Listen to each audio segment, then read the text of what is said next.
Honourable Speaker, according to the throne speech, only 143 affordable units and 100 shelter beds will be created this year. This government initially committed to ending homelessness in 8 years. However, they have since changed the wording of their commitment, and now it does not include all homeless Manitobans, and it extends the goal past their original mandate. Can the government explain why they extended their deadline and had to lower their goal to no longer completely end homelessness? The Honourable Minister of Families. Miigwech, Honourable Speaker, and miigwech to the member for Tyndall Park for that question.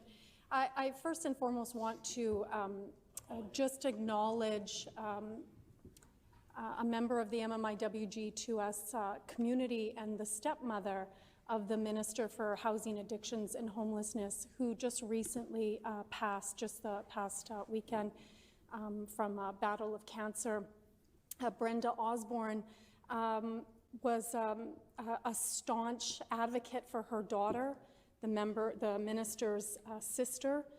And on behalf of our government and also myself as a long-standing MMIWG2S advocate, I want to send our profound love and strength to the family. First time has expired.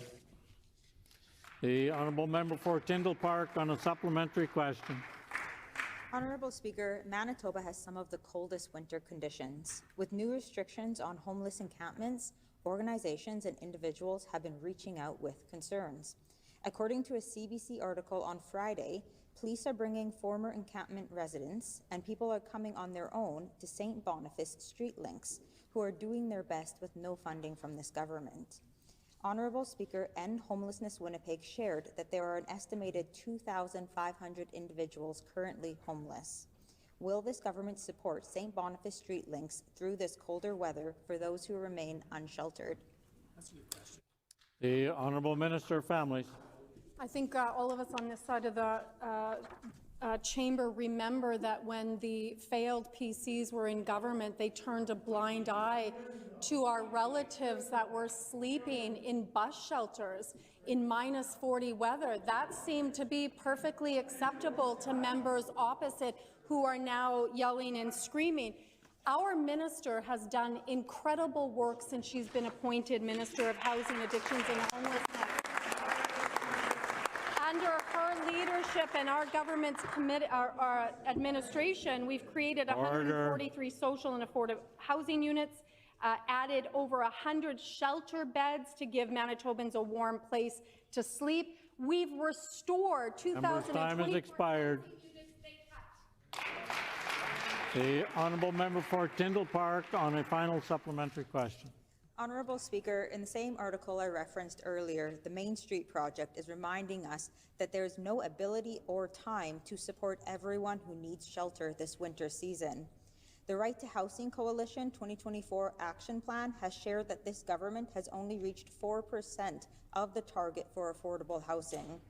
Every winter, we have thousands of people who are experiencing homelessness and they're freezing outside. What is the government doing to immediately prevent any deaths from exposure to the cold this winter? The Honourable Minister of Families. Once again, I want to remind folks in the chamber and those watching that under the failed PC government, those numbers of our relatives unsheltered grew exponentially. You could physically see it on the street that those numbers increase day after day, year after year. And why did they increase? Because the PCs didn't care whether folks stayed outside in -40 or if they had any shelter beds or any shelter space. And on top of that, they sold off affordable housing. Our government, on the other hand, we've housed over 100 Manitobans who are living in encampments, and we've prevented 1,400 Manitobans from becoming unsheltered and homeless. Time is